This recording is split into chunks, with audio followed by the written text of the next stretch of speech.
Hello, from Pocahontas County, West Virginia.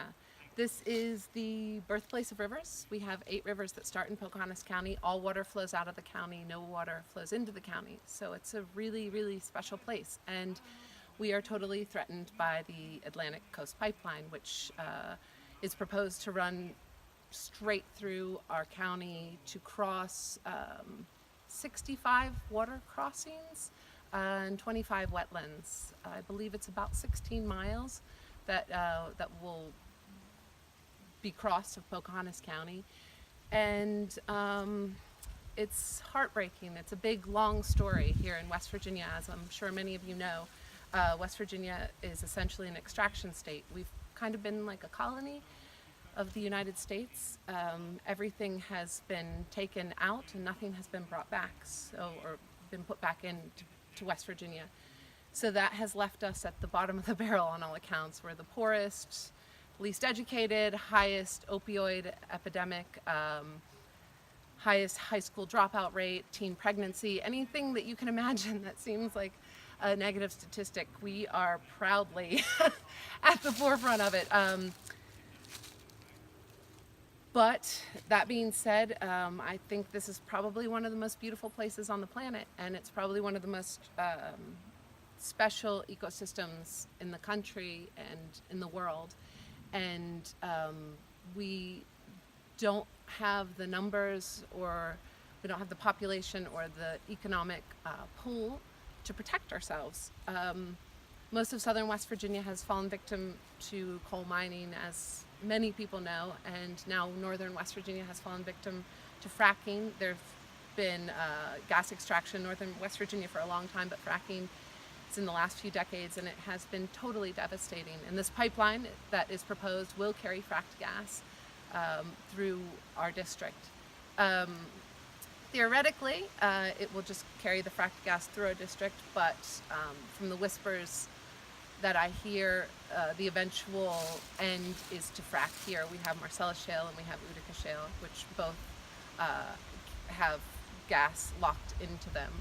So we are definitely on the long-term list of endangered places in this country. And the pipeline, this ACP pipeline that threatens to go through our district, sums up all of the horrible things that you can imagine happening to your community. We get very little tax dollars off of it. We get 0 jobs. The pipeline itself will be built by contracted laborers who will come in from the outside. They're presently building man camps or clearing spaces to put up RVs so their workers can live in them. In the next town over, Dominion has already rented lots of land to fill up with their end loaders and their buses to carry their workers to and fro the work site, and from the work site to where they're staying.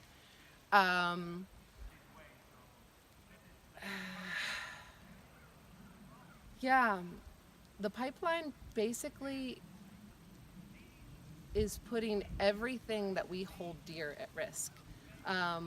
What we have, our greatest resource here, is our water, obviously. And when you have a fracked gas pipeline running all under your water systems, under your rivers, your springs, your wells, your creeks, basically nothing is safe. What's more than that, our underground terrain is essentially limestone karst. So once you get a methane leak in a pipeline and it starts spitting out a little bit of methane, colorless, odorless, really difficult to detect, it essentially just weaves through the Swiss cheese of limestone karst, and it can show up anywhere. It can show up 20 miles away from where the pipeline is. I mean, there's no way of knowing this labyrinth of underground limestone karst that we have. There's no way of knowing where the gas would go, and everything about this is dangerous. I think the scariest part of this is that people feel like they don't have the power to fight it. The gas companies are really big, they're really powerful, they have lots of money, and they speak to us as if they are our saving grace. They, I guess, It's okay. they speak to us as if they're our saving grace. They essentially treat us as if we need them. And West Virginia has kind of turned into the abused child, as in we're isolated, we don't have resources, we don't have a way of getting help from the outside. And the energy companies come and they sell us a really poor package, and we buy it because we don't generally know better. But it's easy to see that this is something that will be absolutely to no advantage to us. It will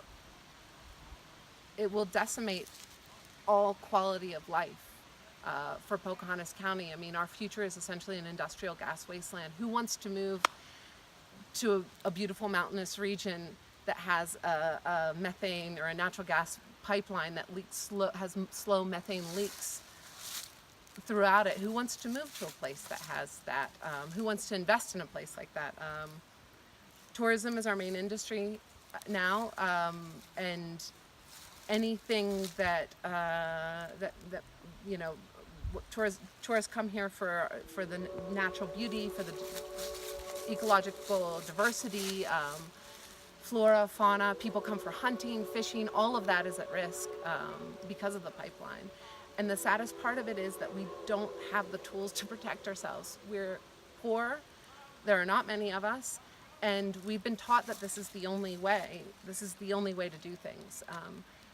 West Virginia was essentially formed as an extraction state. Where we're standing now was all logged. Started around 1910, 1908. And within 50 years, they had cleared every tree from this mountainside. Every tree, every mountain was bald. It took them about 50 or 60 years to clear cut the entire region. And they, by the 60s, pretty much, they had cleared cut everything. And this is all new growth that you see. And in some ways, I feel like in Pocahontas County, we've been protected from the travesty of coal country, which is, you see clearly how destructive coal is and how destructive it is on the culture, how on the economy. It gives no opportunity for a small local economy, essentially. It's just a big company coming in, taking out all the riches and making their money off of it and taking those riches elsewhere and leaving us with polluted water and polluted soil and without even owning the ground that we walk on because the coal companies owned it. I feel like in Pocahontas County we've been protected to some degree because the trees have grown back. It's not like it was 100 years ago, obviously, but none of us were here 100 years ago, so it's hard for us to remember how wrong it is when a company comes in and takes everything out from under you and leaves you with nothing. That's where the cycle started. That's why we're in the position that we're in. That's why when kids graduate from high school, they move away for opportunities out in the rest of the world, because there aren't that many opportunities here. But the fact of the matter is this is one of the most pristine and beautiful places, and it's one of the last precious places left that is really worth protecting. If you look at a map of pipelines, you will find that Appalachia is one of the places that doesn't have pipelines running through it, and there are reasons for that. It's really difficult to build a pipeline here. You can't do it without huge environmental impacts, and it's heartbreaking to see that we have fallen into a feeling that we cannot fight this because it's completely worth fighting, but we definitely need help from the outside. There's just not enough of us. We don't have enough pull, and we don't have enough economic pull to stand up to this Goliath, which is the gas companies. And it seems like natural gas is the way. That's what our federal government wants to invest in now. And West Virginia is a sacrifice zone to the wants of this theoretical bridge energy, which it's not. It's totally destructive.